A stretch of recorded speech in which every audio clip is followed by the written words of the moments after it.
माँ भारती को प्रणाम करता हूँ, सबके ईश गुरु माता पिता को प्रणाम करता हूँ। बच्चों, बहुत सारा लाड प्यार और सभी लोगों को राम राम। सबसे पहले तो मैं आपको सूचना देना चाहता हूँ कि 18 तारीख को हम लोग महाशिवरात्रि का उत्सव मनाते हैं, जिसमें बहुत सारा ध्यान साधना होती है और इसे उत्सव की तरह हम लोग मनाते हैं। तो जिन लोगों को ध्यान साधना में रुचि हो वह सभी लोग आमंत्रित हैं। इस उत्सव में ज़रूर भाग लीजिएगा। भगवान शिव की कृपा से आपके बहुत सारी बिगड़ी चीज़ें, काम ठीक होंगे। अब बात करते हैं नशा। भारत में नशा बहुत तेज़ी से बढ़ रहा है और आपको ये जान के आश्चर्य होगा कि इस भारत में करीबन 10 करोड़ से अधिक लोग ड्रग्स लेते हैं और ये 15 साल के और उसके ऊपर के बच्चों की बात कर रहा हूँ, उसमें बड़े भी शामिल हैं। और उसके साथ साथ 16 करोड़ और उससे ज़्यादा लोग अल्कोहल लेते हैं। इसमें बच्चे बच्चियाँ सब शामिल हैं और 15 से ऊपर के ये आंकड़े हैं।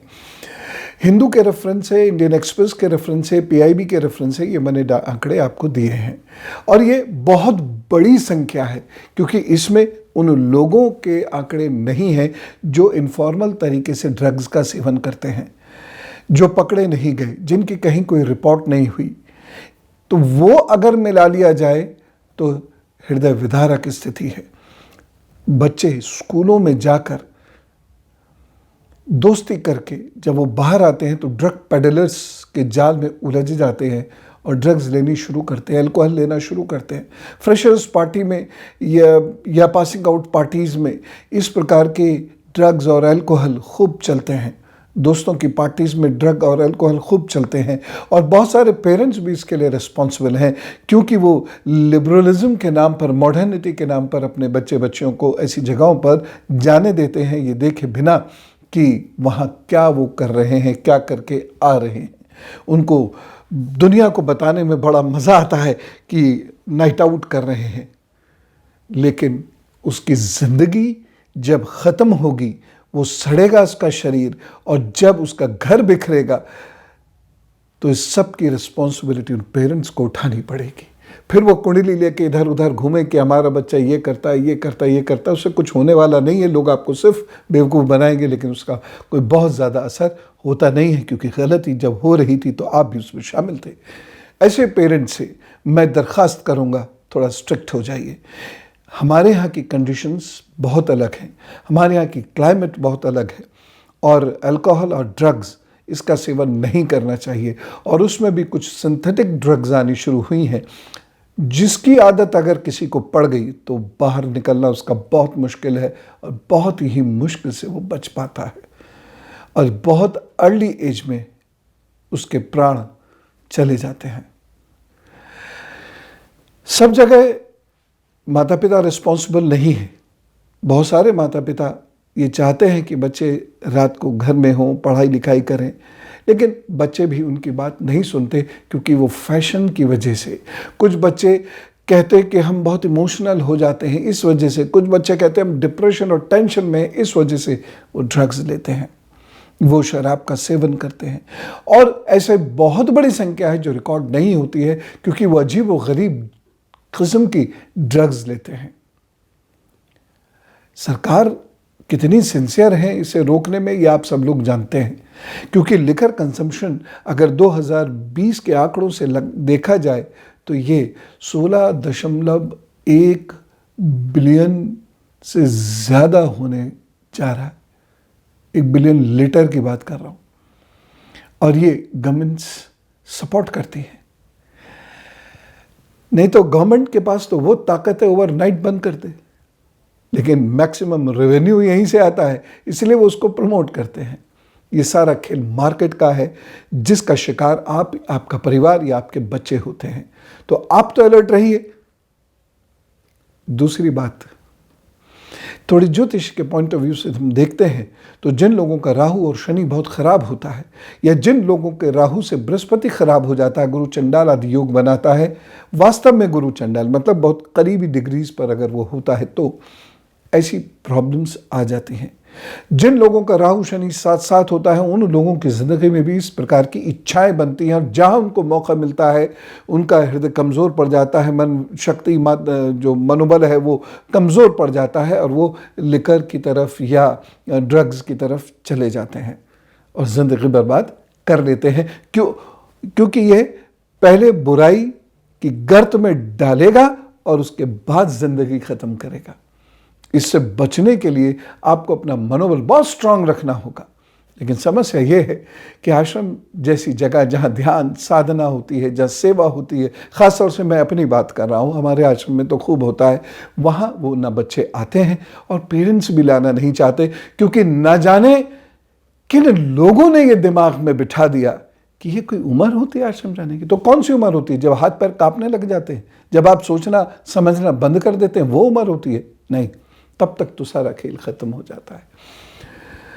तो ये सारे रीज़न्स बनते हैं कि कोई व्यक्ति ड्रग्स लेता है, और यही वो रीज़न बनते हैं कि ड्रग्स से बाहर नहीं निकल पाएगा और उसके प्राण चले जाएंगे। बहुत थोड़े से लोग ड्रग्स के या अल्कोहल के जाल से बच के निकल पाते हैं, अपने शरीर को स्वस्थ रख पाते हैं।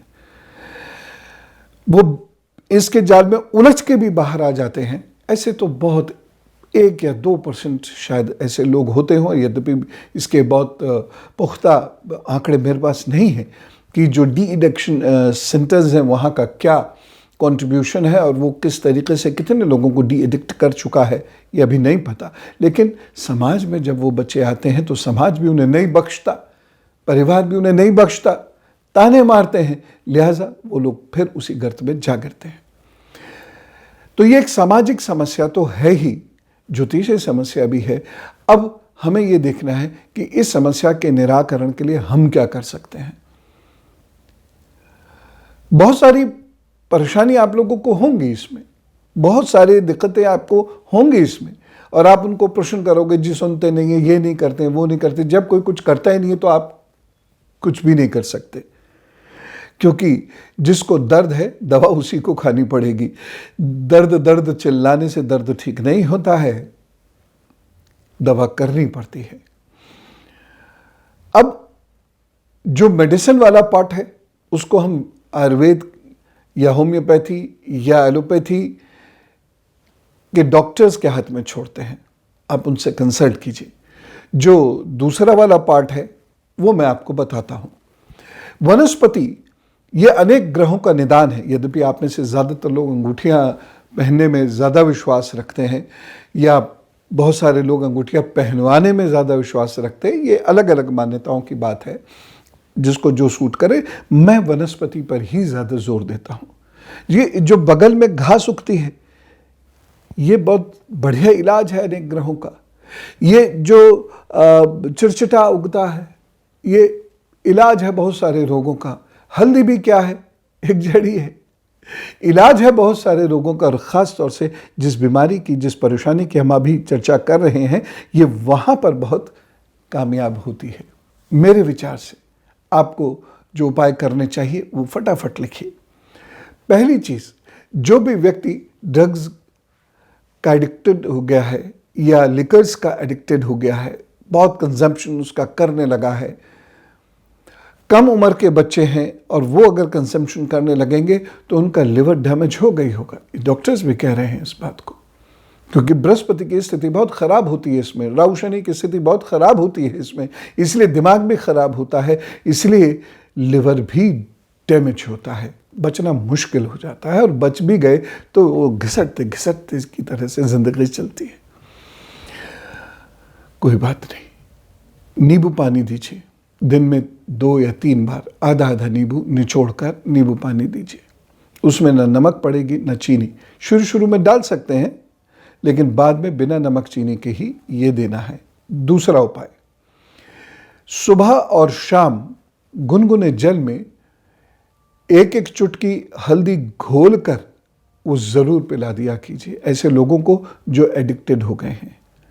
लाभ होगा, ज़रूर लाभ होगा।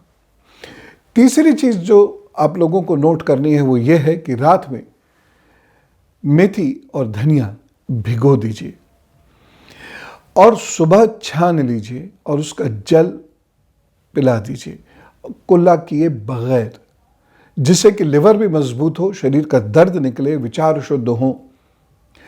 चौथा कार्य जो आपको करना है, सूर्य के सामने खड़ा करना है, उगते हुए सूर्य के सामने किसी भी तरह से। ये नहाने वहाने पर भी जोर मत दीजिए, खड़ा हो जाए वो व्यक्ति या बच्चा जो भी है, सूर्य के सामने खड़ा हो, गहरी सांस ले 11 बार, सूर्य को ओम घृणी सूर्याय नमः करके, और ये कैसे बोलना है सुनिए, ओम घृणी सूर्याय नमः कहते हुए जल दे 21 बार शुरू में, और धीरे धीरे फिर 108 बार देना है। और उसके बाद गायत्री का मंत्र भी पढ़ना है, क्योंकि गायत्री का मंत्र का जप जो लोग करते हैं उनका मनोबल बहुत ऊंचा हो जाता है। ये मंत्र यद्यपि आज आप देखते होंगे कि वोटों की खातिर एक छोटा सा एक वर्ग है, बहुत छोटा सा वर्ग है, वो हर चीज़ पर, सनातन संस्कृति की हर चीज़ पर प्रहार करता है, लेकिन मंत्र शक्ति का अपना एक विज्ञान है जो साउंड और वाइब्रेशन पर चलती है। तो इसका ख्याल रखते हुए आप अपने बच्चों को समझाइए कि this is very logical, very regional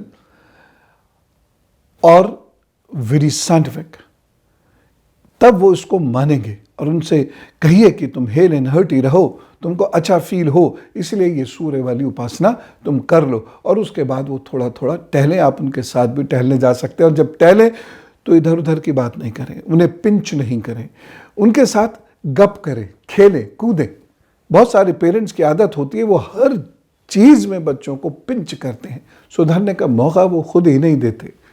मत कीजिए, हंसिए, मजाक कीजिए, उसको भूलने का मौका दीजिए, और उसके अंदर ये भाव पैदा हो कि कोई दुनिया में मेरे साथ हो ना हो, मेरे माता पिता मेरे साथ हैं, मेरे बहन भाई मेरे साथ हैं, मेरे गुरु मेरे साथ हैं। ये उसके अंदर भाव उत्पन्न होना चाहिए। धीरे धीरे उससे बाहर आना शुरू हो जाएगा, आप देखिएगा वो बाहर आएगा, निश्चित रूप से वो बाहर आएगा। चीज़ें कठिन अवश्य हैं, असंभव नहीं है। ये उपाय करने के साथ साथ एक लोहे का छल्ला शनिवार को मध्यमा में ज़रूर पहना दीजिए, हाथ कोई भी हो सकता है। एक चीज़, ऐसे लोगों को उड़द या और कोई भारी भोजन वो नियमित मत दीजिए, हफ्ते में 1 या 2 दिन दे सकते हैं, और सभी चीज़ें ताज़ा दीजिए। ताज़ा पर मुझे एक चीज़ याद आती है, आटा हमेशा ताज़ा माढ़िए और खिलाइए।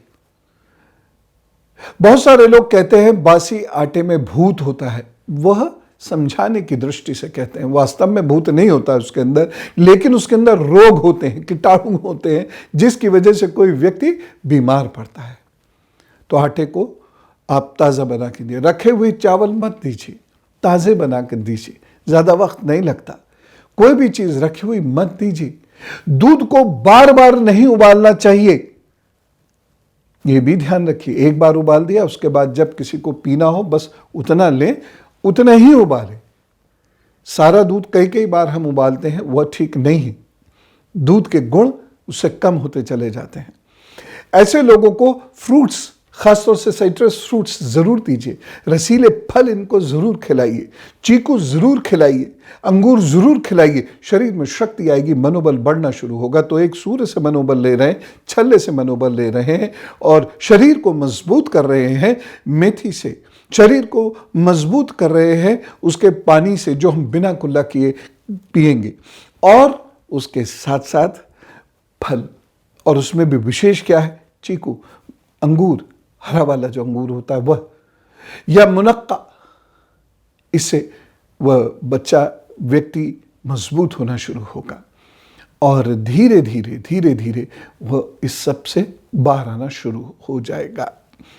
उसके बृहस्पति को मजबूत करने के लिए गाय गुरु मंदिर की सेवा जरूर उससे कराया करें, और पीले रंग का धागा उसके गले में जरूर पहनवा दीजिए। अगर वो पहन ले तो, पहनेगा नहीं आसानी से। बालों को छोटा रखवाइए, ट्रिम करे, और अच्छे से प्रतिदिन स्नान करे, समय पर जहाँ उसको जाना है जाए, और समय पर लौटे भी। और एक दिन में चेंज नहीं होगा। Metamorphism doesn't happen in the flashes, it takes little more time, है ना। बत्ती जली, बुझी और कायाकल्प हो गया, ऐसा नहीं होगा। आपको पेशेंस रखना होगा। लेकिन ये सारे काम किए आपने तो निश्चित रूप से फ़ायदा होगा। और हाथ जोड़ के निवेदन कर रहा हूँ उन माता पिता से जो दिखावा करते हैं मॉडर्न होने का, इस फैकल्टी से वो बहुत बैकवर्ड है, यानी दिमाग से बहुत पिछड़े हुए हैं, लेकिन दिखावा करते हैं मॉडर्न होने का। और अपने बच्चे बच्चियों को अपने साथ बिठाकर पिलाना शुरू करते हैं। उनके घरों में बार्स होती हैं और उसके बाद जब उनके बच्चों के प्राण शक्ति कमज़ोर पड़ती है और लिवर कमज़ोर पड़ता है, तब वो त्राही त्राही मचाते हैं, डॉक्टर डॉक्टर भागते हैं। होगा फिर कुछ नहीं। एक बार लिवर में सिरोसिस डेवलप हो जाए फिर बहुत मुश्किल है। यद्यपि डॉक्टर्स अपनी कोशिश तो करते हैं, ट्रांसप्लांट तक करने की कोशिश करते हैं, लेकिन वो हर एक किसी के बस की है भी नहीं। ये उपाय कीजिए, मस्त रहिए, जिंदगी को अपने मजबूत कीजिए, नशे से मुक्त होइए, हल्का फुल्का आनंद देने वाला भोजन कीजिए और अपनी रूटीन को इस तरीके से ढालिए कि आपको आपके लक्ष्य की, अभीष्ट की प्राप्ति हो सके, आप मजबूत रहकर कर्म कर सके। मैं अब जन्मदिन की बात करता हूं। जिन लोगों का जन्म 4 तारीख को हुआ, उन लोगों के लिए समय बहुत अच्छा है। यात्राएं करने से उनको लाभ होगा, सो यात्राएं जरूर करें। माता जी के हाथ से सोमवार को चांदी की चेन धारण जरूर कर लें। 5 तारीख को जिनका जन्मदिन हुआ, उन लोगों को बहुत सारी शुभकामनाएं। नया कुछ विशेष करने का मौका है आपके पास, लेकिन अपने मन पर, वाणी पर, क्रोध पर, घमंड पर काबू रखिएगा, नहीं तो वाद विवाद में उलझ जाएंगे, मुकदमा भी हो सकता है।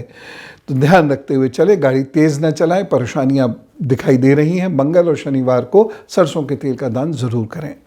6 तारीख को जिन लोगों का जन्मदिन है, उन लोगों के लिए अच्छा समय है। इस समय का सदुपयोग करें। इन 12 महीनों में आपके रुके हुए अनेक कार्य पूर्ण हो सकते हैं और धीरे धीरे धीरे धीरे आपकी तरक्की हो सकती है। घर, वाहन, विवाह या संतान आदि की प्राप्ति के भी अच्छे संभावनाएं हैं और कुछ नया विशेष भी आप कर सकते हैं। चावल का दान सोमवार और शुक्रवार जरूर किया करें। जिन लोगों का जन्म 7 फरवरी को हुआ, उन लोगों के लिए ये समय बहुत अच्छा है। बस रोग प्रतिरोधक क्षमता आपकी 22 अप्रैल से अक्टूबर तक कम रहेगी, तो रोग अगर आपको पकड़ गया तो फिर प्रॉब्लम्स होंगी। तो कोशिश ये करिएगा कि रोग आपको ना पकड़े, इस बात का विशेष रूप से आपको ख्याल रखना होगा। बाकी निश्चिंत होकर आगे बढ़िए, आपको लाभ होगा। कोई चेंज करने का मौका भी मिलेगा, चेंज कीजिएगा। हाँ, रिश्ते जोड़ने में आपको बहुत सावधानी रखनी होगी। घर के बुजुर्गों का या बहन भाइयों का साथ लेकर ही चलिएगा और कोई भी बात हो तो इनसे काउंसलिंग ज़रूर कीजिएगा। चांदी की चेन गले में धारण करेंगे, अच्छा रहेगा। 8 फरवरी को जिन लोगों का जन्मदिन हुआ, उन लोगों के लिए बहुत अच्छा समय है। खूब मेहनत करें, आगे बढ़ने का मौका मिलेगा। शरीर में शक्ति आपके बढ़ेगी, लोग आपकी मदद करेंगे। ख़ासतौर से अप्रैल, जून, जुलाई, अगस्त, सितंबर, ये महीने ऐसे हैं जिसमें आप कुछ विशेष कर सकते हैं। तो आगे बढ़िए, जम के काम कीजिए। लाल रंग का धागा दाहिनी कलाई में ज़रूर बांधिएगा। रोज़ाना अपने इष्ट को, अपने प्रभु को, चाहे आप किसी भी धर्म पंथ के हों, प्रणाम सुबह शाम ज़रूर करना है, मस्तक नवाना है और खूब मेहनत करनी है और डाउन टू अर्थ रह के मेहनत करनी है। 9 फरवरी को जिन लोगों का जन्मदिन है, उन लोगों के लिए ये समय बहुत ध्यान से चलने वाला है। आगे आने वाले 12 महीनों में आप कोई बड़ा डिसीजन नहीं लें, बड़ा इन्वेस्टमेंट नहीं करें, कोई बड़ा चेंज नहीं करें, नहीं तो मुश्किल में फंस सकते हैं। भगवत भजन कीजिए, मेहनत कीजिए, आगे बढ़ने की कोशिश कीजिए। ख़ास तौर से मार्च का जो समय है, जून का जो समय है और उसके बाद सितंबर और दिसंबर का जो समय है, इसका सदुपयोग करने की कोशिश कीजिएगा। लेकिन मैं पुनः आपको याद दिलाना चाहता हूँ, क्रोध घमंड से नुकसान होगा और कोई बड़ा विशेष निर्णय आप लेंगे तो उससे निश्चित रूप से आपका नुकसान होगा। सो बड़े बुजुर्ग लोगों को साथ लेकर चलेंगे तो ज़रूर लाभ होगा। माता जी के हाथ से एक चांदी की चेन ज़रूर धारण कीजिए, फिर अपने काम पर जुटिए, प्रभु सब ठीक करेंगे। 10 तारीख को जिन लोगों का जन्मदिन है, उन लोगों के लिए समय बहुत अच्छा है। कुछ नया विशेष करने का मौका मिलेगा, सो जुट जाइए। इन 12 महीनों का एक एक क्षण बहुत उपयोगी है। आप अपना ध्यान ज़रूर रखिए, आपकी तरक्की अवश्य होगी। आपको उपाय के रूप में एक चांदी का छल्ला अंगूठे में ज़रूर धारण करना है। चांदी के गिलास में जल पीजिएगा और जल खूब पीजिएगा और बहुत मेहनत कीजिएगा, आपकी मेहनत सफल होगी। 11 तारीख को जिन लोगों का जन्मदिन है, उन लोगों को रिश्तों का बहुत विशेष ध्यान रखना होगा, नहीं तो रिश्तों में खटास आ सकती है, जिसकी वजह से आपको तनाव भी हो सकता है। वैसे कुल मिला के आपका समय ठीक है, इसमें कोई चिंता परेशानी की बात नहीं है। दही का दान सोमवार, बुधवार और शुक्रवार को ज़रूर करना है आपको, और बहुत मेहनत कीजिए। आपके द्वारा शुरू किए गए प्रोजेक्ट्स सफल होंगे। अपने इष्ट की आराधना करते रहिएगा, माता पिता की सेवा करते रहिएगा, तरक्की अवश्य होगी। 12 तारीख को जिन लोगों का जन्मदिन है उनसे सिर्फ इतना कहूँगा, घमंड मत करना। बड़े बुजुर्गों की सेवा जितनी हो सके ज़रूर करना, नहीं तो आंधे मुँह गिरोगे और परेशानी उठाओगे। बाकी नई चीज़ आप कोई सीखने जा रहे हैं इन 12 महीनों में, कोई नई जगह एडमिशन लें या अपने मित्र से, पड़ोसी से, किसी से कुछ नया आप सीखेंगे, जिसकी वजह से आपको बहुत लाभ होगा, आपकी बहुत तरक्की होगी।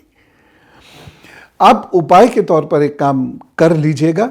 हर सोमवार को, शुक्रवार को आप जल से शिवलिंग का अभिषेक ज़रूर किया कीजिएगा, और शनिवार के दिन किसी ज़रूरतमंद को भोजन ज़रूर करा दिया कीजिएगा। भोजन में कुछ भी हो सकता है, कितने भी लोगों को आप भोजन करा सकते हैं।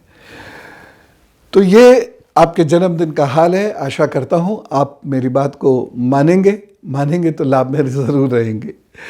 खूब मेहनत कीजिए और जम के काम कीजिए, प्रभु कृपा करेंगे। तो आज हमने एक बहुत बड़े खतरे की बात की, जो खतरा सर पर ऑलरेडी है, मंडरा रहा है, और इससे बहुत प्राण जा रहे हैं। और जो आंकड़े मैंने बताए वह बहुत सीमित आंकड़े हैं, असल आंकड़े से बहुत ज़्यादा भी हो सकते हैं, क्योंकि अनौपचारिक रूप से भी कई जगह शराबें बनाई जाती हैं जो सरकार की निगाह में नहीं होती हैं, वो आंकड़ों में नहीं आती हैं, उनके सेवन करने वाले आंकड़ों में नहीं आ पाते हैं। बहुत बड़ी तादाद है, बहुत बड़ी तादाद ऐसे लोगों की है जो बहुत छोटे बच्चे हैं और ड्रग्स लेते हैं, और वह भी सरकारी शिकंजे से चूंकि दूर है तो आंकड़े में नहीं आते हैं। तो भारत का समाज धीरे धीरे एक ऐसे नर्क की तरफ जा रहा है जहाँ पर खौलता हुआ तेल है, मानो जहाँ पर खौलता हुआ तेल मानो उबल रहा है और आपके शरीर पर गिर रहा है और आपका शरीर जल रहा है, और उसका कोई उपाय नहीं होगा। एक बार यदि आप अधोगति की तरफ यानी डाउनवर्ड ट्रेंड्स में चले गए, फिर आपको अपवर्ड करना बहुत मुश्किल होगा। प्रभु आपको सद्बुद्धि दे। आप अपना आत्मबल बढ़ाइए, जो उपाय मैंने बताए हैं वो ज़रूर कीजिए, और चिकित्सा सेवाओं का ज़रूर लाभ उठाइए, और सरकारों पर दबाव भी बनाइए कि वो चाहें तो एक दिन में ड्रग्स और लिकर को कंट्रोल कर सकते हैं। सबका भला हो, इस कामना के साथ राम राम, नमस्कार। भारत माता की जय।